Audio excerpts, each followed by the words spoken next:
안녕하세요. 김성학 변호사입니다.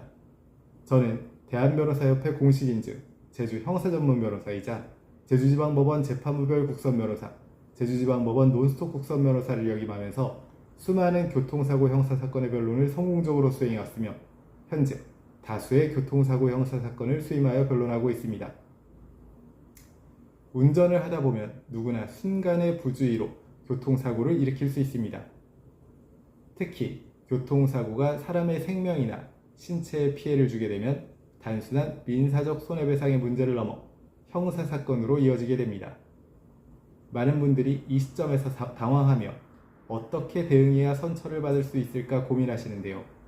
오늘은 교통사고 형사사건을 현명하게 처리하는 방안에 대해서 교통사고 변호사의 시각에서 설명드리도록 하겠습니다.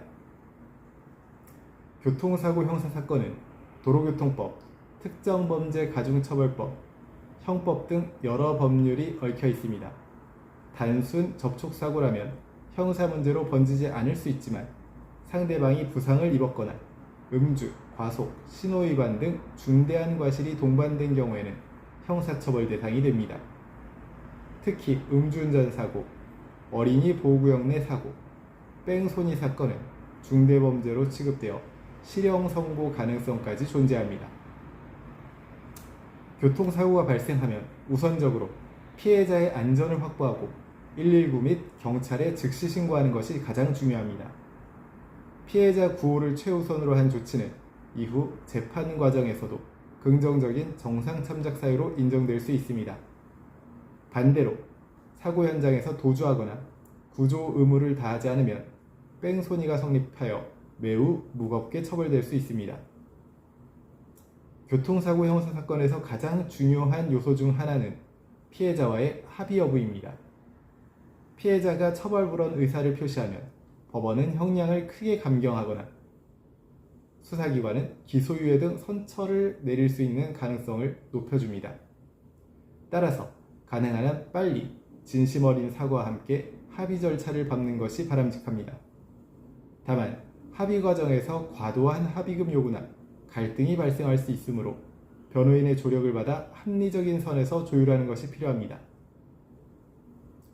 모든 사고가 전적으로 운전자 과실에서 비롯된 것은 아닙니다. 도로 상황, 피해자의 부주의, 차량 결함 등 다양한 요인이 사고에 영향을 줄 수 있습니다. 이 부분을 입증하면 본인의 형사 책임을 줄일 수 있습니다. 예컨대 블랙박스 영상, CCTV, 목격자 진술 등을 통해 과실 비율을 정확히 따지는 과정이 필요합니다.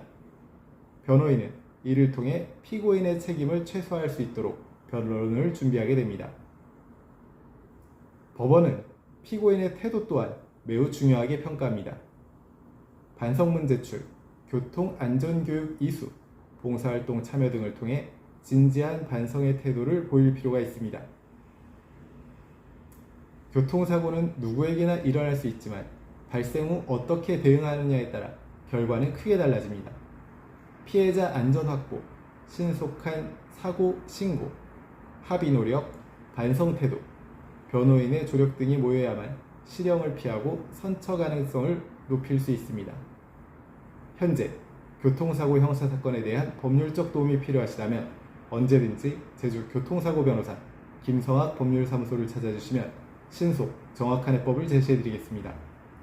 조금이나마 도움이 되셨으면 합니다. 여러분의 권리를 지키고 언제나 신속하고 정확한 해법을 제시해드리는 김성학 변호사입니다. 감사합니다.